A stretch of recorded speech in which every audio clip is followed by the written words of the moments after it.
Hello, Bright Stars. I'm Professor Jones, curator of the Brite Star Museum. Today, we'll travel to South Africa to meet a man who fought for freedom and equality, Nelson Mandela, the freedom fighter.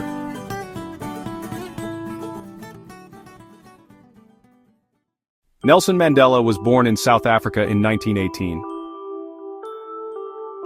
He became a lawyer and spoke out against apartheid, a system that kept people separated by race. Mandela believed all people should be treated equally no matter the color of their skin. Because he spoke out for justice, he was sent to prison for 27 years. When he was released, he continued to fight for peace and fairness. In 1994, Nelson Mandela became the first black president of South Africa. He is remembered for his forgiveness, his leadership, and his dream of a united country. That's why Nelson Mandela is honored as a leader of freedom, equality, and hope. Let's see what you remember, history explorers. What unfair system did Nelson Mandela fight against?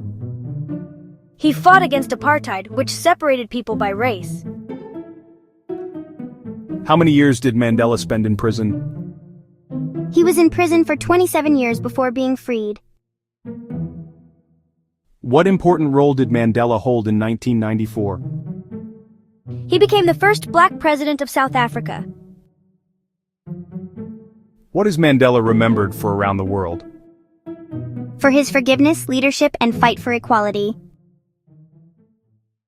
Well, Bright Star explorers, we discovered the courage, the forgiveness, and the leadership of Nelson Mandela, the freedom fighter.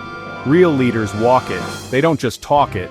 Join me next time at the Brite Star Museum to meet another great leader who changed history.